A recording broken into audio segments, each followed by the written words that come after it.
نحمده ونصلي على رسوله الكريم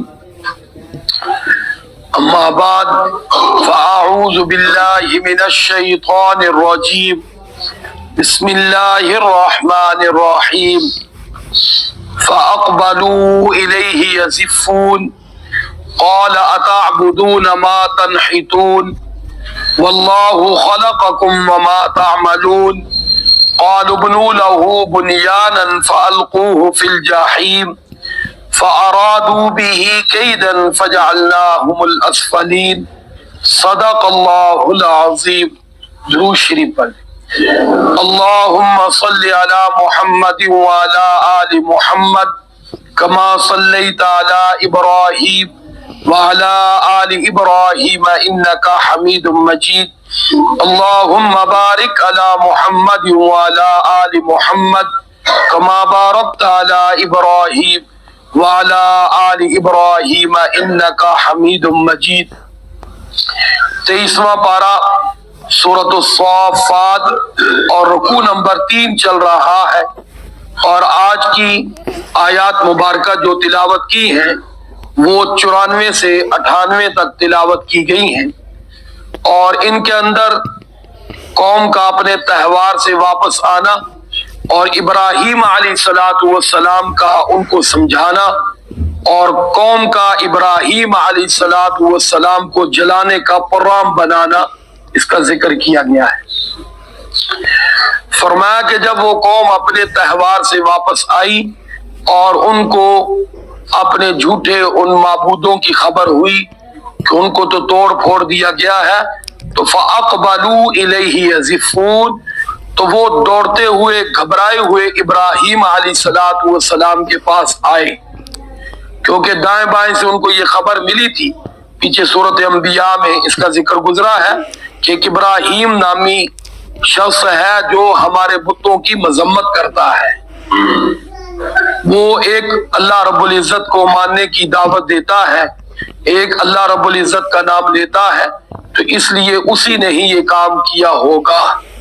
تو اس لیے ابراہیم علیہ السلام کے پاس آئے اور ابراہیم علیہ السلام کے ساتھ سوال جواب ہوا اور قوم لاجواب ہوئی، تو ابراہیم علیہ السلام نے پھر ان کو دعوت دی، قال اتعبدون ما تنحتون، کیا تم عبادت کرتے ہو ان کی جن کو اپنے ہاتھوں سے تراشتے ہو۔ وہ نہرو لال کے بارے میں بھی ہے نا کہ اس نے بھی اپنے ہم مذہب لوگوں کو کہا تھا کہ افسوس ہے کہ ہم ان کو پوجتے ہیں جو فرانس اور دیگر ممالک میں فیکٹریوں میں تیار ہوتے ہیں، یعنی یہ جو مورتیاں وغیرہ بت وغیرہ ہے تو یقیناً ان کو انسان ہی تیار کرتے ہیں۔ جس طرح ہمارے ہاں ملک کے اندر عموماً جو لوگ قبروں کو سجدہ کرتے ہیں یا ان کو ہاتھ لگا کر چومتے ہیں، بوسہ دیتے ہیں، اگر ان کو قبروں میں انسان ہی اتارتے ہیں ان بزرگوں کی زندگی میں، تو ان کے پاس جانے کے لیے کسی کے پاس وقت تھا نہیں، کیونکہ وہ پہلے دور کے چلے گئے، بہت کم لوگوں نے ان سے استفادہ کیا، عموماً وہی لوگ دور رہے۔ لیکن جب وہ اللہ کے پاس چلے گئے، وقت ان کا ختم ہو گیا، تو لوگوں نے اپنے ہاتھ سے کفنا دفنا کے اور قبر کو پھر اوپر سے اچھی طرح پیک کر کے اب چادریں ڈال کر اب وہاں جاتے ہیں، سجدہ بھی کرتے ہیں اور قبر کو ہاتھ لگا کر اس کو چومتے بھی ہیں۔ تو اب یہ معاملہ کس نے کیا ان کے ساتھ؟ انسانوں نے اپنے ہاتھ سے کیا، یعنی ہاتھ سے دفنایا، ہاتھ سے مٹی ڈالی، پھر اس قبر کو پختہ کیا، پھر اس کے اوپر گنبد بنائی، یہ سارا معاملہ کرنے کے بعد اب وہیں آ کر اپنی حاجتیں ذکر کی جا رہی۔ تو یہی معاملہ تو مورتیوں میں بھی مورتیوں کے ساتھ ہوتا ہے۔ تو کسی ہندو نے کہا بھی تھا نا کہ ہم بٹھا کر پوجتے ہیں، اور مسلمانوں میں ایک طبقہ ہے وہ لٹا کے پوجتا ہے، انہوں نے مورتی کو بٹھایا ہوتا ہے مورتی کو بٹھایا ہوتا ہے، اور ہمارے ہاں قبر میں مردے کو کیا کیا ہوتا ہے بولو؟ لٹایا ہوتا ہے۔ ان کا بات تو صرف اتنی ہے۔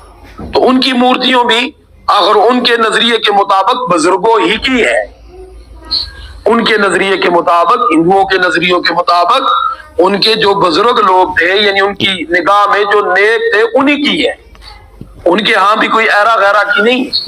جس طرح ہمارے ہاں بھی بزرگ سمجھ کے ہی اس کے ساتھ یہ سارا معاملہ کیا جاتا ہے، جو کہ اگر ہندوؤں کے ہاں ہمارے نظریے کے مطابق غلط ہے تو مسلمانوں میں بھی یہ چیز غلط ہے.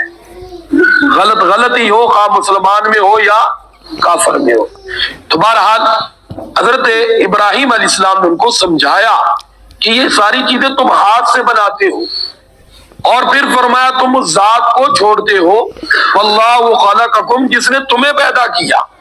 یعنی اللہ کی ذات کو چھوڑ کر تم ان کے پیچھے لگتے ہو، اور وما تعملون، اور اللہ ہی نے ان کو بھی بنایا ہے، یعنی ان کا مٹیریل اللہ نے پیدا کیا ہے. اب پتھر سے مورتی بنتی ہے تو پتھر کس نے بنایا ہے؟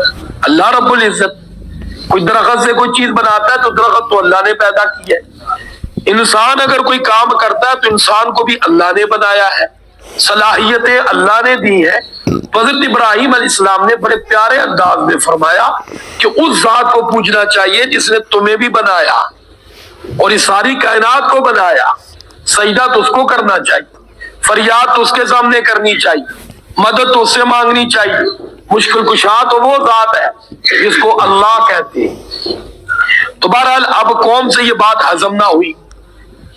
اب بات کتنی پیاری سیدھی سادی ہے، اس میں کوئی اللہ معاف کرے کسی کی توہین نہیں ہے، کوئی کسی کی بے عزتی نہیں ہے، کسی کی انسلٹ نہیں ہے. انسان کے لیے غور کا بہترین ایک سبق ہے جو کس نے دیا؟ ابراہیم علیہ السلام.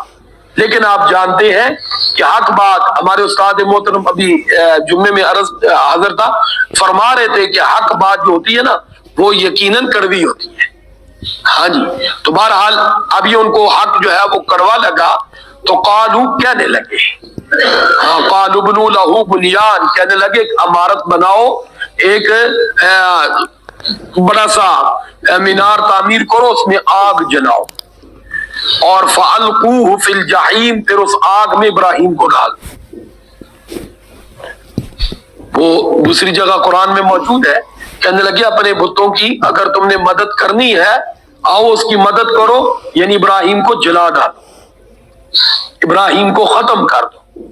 اب یہاں ان لوگوں نے ابراہیم علیہ السلام کو ختم کرنے کا پروگرام بنایا، اور ابراہیم علیہ السلام جس ذات کی طرف بلا رہے اس نے بچانے کا پروگرام بنا لیا. جس طرح پاک پیغمبر صلی اللہ علیہ وسلم کو مکہ والوں نے ختم کرنے کا پروگرام بنا لیا. ہر قوم قبیلے کے ایک فرد تلوار لے کے گھر کے باہر آ گیا کہ آج محمد صلی اللہ علیہ وسلم کو نعوذ باللہ نہیں چھوڑیں گے، سب مل کر تلوار چلائیں گے تاکہ کچھ بھی نہ بچے. اور جب ان کے خاندان والے مطالبہ کریں گے تو ایک دو نہیں ہوگا، پورے 100 سارے قوم قبیلوں سے ہوگا. تو ظاہری بات ہے وہ ہم جرمانہ دیں گے اور سب کی جان چھوٹ جائے گی. لیکن ادھر اللہ رب العزت فرماتے ہیں ہم نے بچانے کا پروگرام بنا لیا حضرت محمد صلی اللہ علیہ وسلم کو، اور پھر سبحان اللہ اللہ نے ایسا بچایا کہ بال بھی بھینگا نہیں ہوا. اللہ کی ذات ہے نا، وہ بچانے پہ آئے.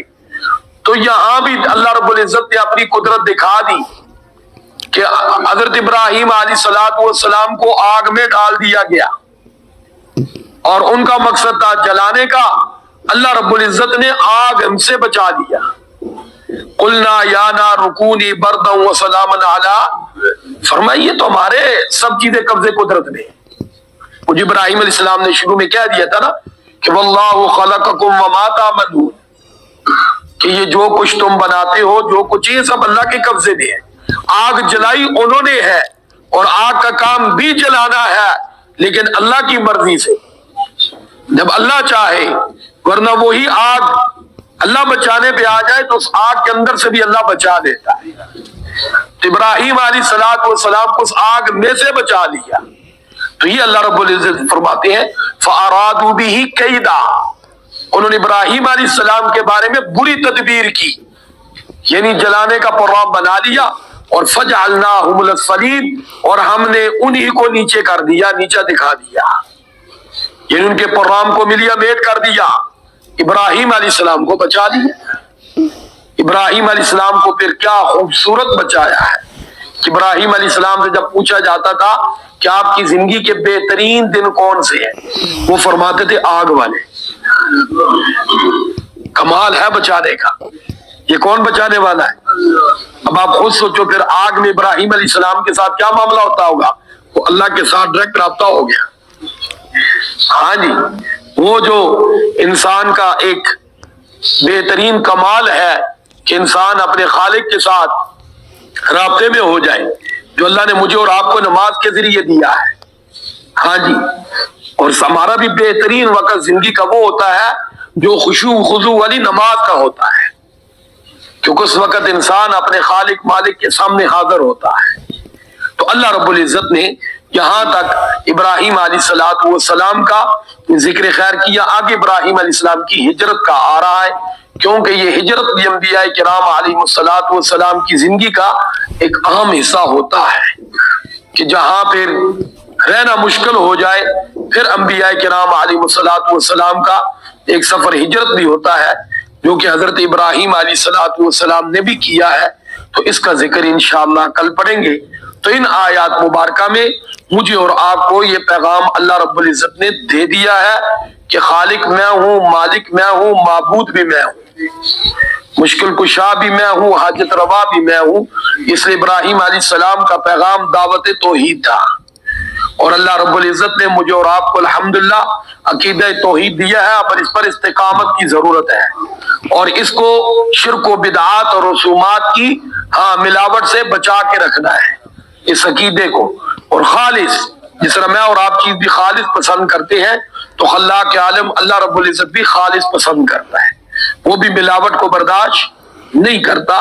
تو عقیدے کے اعتبار سے، عبادات کے اعتبار سے، خوشنودی اور رضا کے اعتبار سے اللہ رب العزت بھی فرماتے ہیں کہ میں بھی بندے کو صرف اپنے ساتھ ہی تنہا برداشت کرتا ہوں، میرے ساتھ کسی اور کو ساتھ ملا دے تو پھر وہ عمل میں بھی قبول نہیں کرتا۔ نماز پڑھے تو وہ بھی میرے لیے، قربانی کرے تو وہ بھی میرے لیے، قل ان صلاتی ونسکی ومحیای ومماتی للہ رب العالمین۔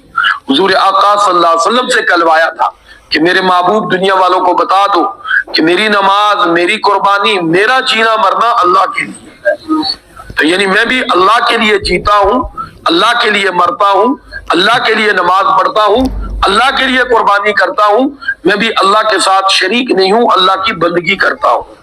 اور مجھے اور آپ کو بھی یہی پیغام دیا ہے، اللہ ہمیں اسی پیغام کو سینے سے لگا کر زندہ رہنے کی اور اسی پیغام کو سینے سے لگا کر قبر میں جانے کی توفیق عطا فرمائے۔ ہمارے استاد محترم فرماتے تھے کہ ایمان کے ساتھ دنیا سے انسان چلا گیا، آگے موجے ہی موجے ہیں، کیونکہ ایمان کو لوٹنے والی دنیا میں بہت سی چیزیں ہیں، ایک تو مختلف فتنے ہیں، ایک اور نفس اور شیطان کا ہر وقت زور ہے، تو اس کے بارے میں بھی فکر مند رہنا ہے۔ وآخر دعوانا ان الحمدللہ رب العالمین۔ درود شریف پڑھیں۔ اللہم صلی علی محمد وعلی آل محمد کما صلیت علی ابراہیم وعلی آل ابراہیم انکا حمید مجید۔ اللہم بارک علی محمد وعلی آل محمد کما بارکت علی ابراہیم وعلی آل ابراہیم انکا حمید مجید۔